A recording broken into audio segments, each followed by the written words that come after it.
Dans cette vidéo, nous allons poursuivre la correction de la deuxième série de logique mathématique. Nous allons corriger l'exercice 3 dans lequel il nous est demandé de transformer les formules suivantes en forme normale prénexe. Je vous ai préparé un petit rappel de cours. Donc, comment mettre sous forme normale une formule. Une formule sous forme prénexe s'écrit Q1x1, Q2x2 jusqu'à Qnxnf, tels que Q1 jusqu'à Un sont des quantificateurs, par exemple les quantificateurs universels, quel que soit, et le quantificateur existentiel, il existe. X1 jusqu'à Xn sont des variables. F est une formule qui ne contient pas de quantificateur. On doit une formule qui est sous forme normale prénexe, on doit ramener tous les quantificateurs au début de la formule. Pour ce faire, il y a des étapes à faire. Il s'agit de supprimer les implications et les équivalences, former des littéraux par transférer des négations. Par exemple, lorsque nous avons le note il existe xf, ça devient, le note de il existe devient quel que soit, x note f, le note de quel que soit xf, équivalent à il existe x note f. Substituer les variables pour éviter les conflits, mettre les quantificateurs en tête de formule. G libre de x. Par exemple ici, nous avons x, q, x, f et g. Donc on ramène qx en tête de la formule et on met les formules f et g entre parenthèses. Idem ici, nous avons f et qxg. Donc f et g sont les formules, on les met entre parenthèses en ramenant les quantificateurs au début de la formule, etc. Maintenant, nous allons appliquer tout cela à notre exercice. Donc, nous avons trois formules. On commence par la première. Nous avons phi1, c'est quel que soit p de x implique il existe y q de xy. Ici, nous avons un opérateur d'implication. C'est clair que nous allons éliminer l'opérateur d'implication. Donc, on transforme ce qui est entre parenthèses en appliquant la fameuse règle P implique Q équivalent à note P ou Q. Donc, phi1 devient, quel que soit x, note P de x ou il existe y, Q de xy.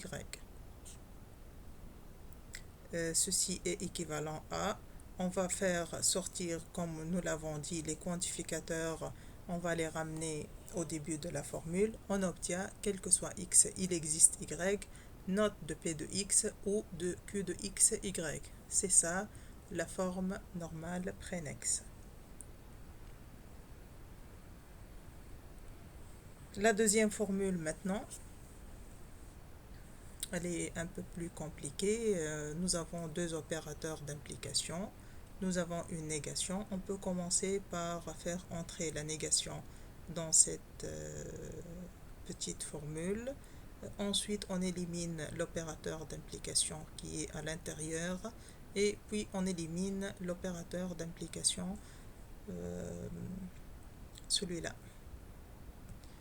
Donc, phi de elle est équivalente à il existe x, on fait rentrer le note de il existe y devient quel que soit y, note p de xy implique il existe z, q de z implique r de x. Maintenant, nous allons éliminer cet opérateur d'implication. Donc, ceci est équivalent à il existe x, quel que soit y, note de p de xy implique donc ici ça devient note de il existe z, q de z ou r de x.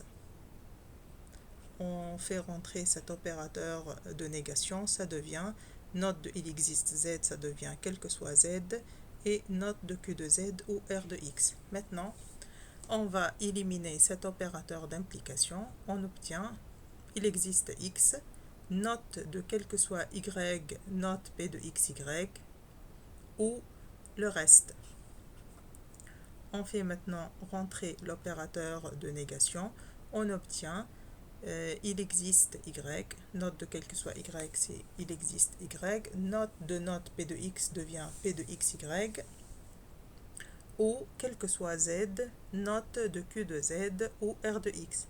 Maintenant, nous allons ramener tous les quantificateurs au début de la formule. On aura il existe x, il existe y, celui-là, et quel que soit z, on met entre parenthèses le reste de la formule.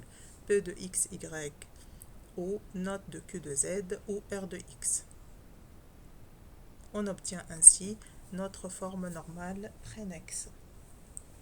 Maintenant, on passe à la troisième formule.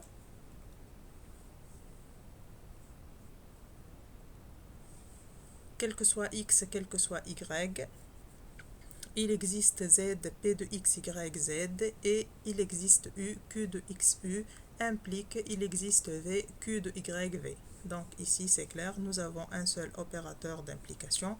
Nous allons l'éliminer et voir qu'est-ce que ça donne. Donc nous avons phi 3, on laisse toute cette partie, quel que soit x, quel que soit y, il existe z, p de x, y, z, et on va éliminer cet opérateur d'implication. Donc nous avons note de il existe u, q de x, u, ou il existe v, q de y, v. Donc on fait rentrer l'opérateur de négation, ça devient quel que soit u, note de q de x, u, ou il existe v, q de y, v. Maintenant, nous allons faire ramener tous les quantificateurs au début de la formule. On obtient quel que soit x et quel que soit y, il existe z, quel que soit u, il existe v, et tout le reste de la formule qui est entre parenthèses p de x, y, z et note q de x, u ou q de y, v. J'espère que cette partie est claire. Je suis ouverte à vos questions. Merci.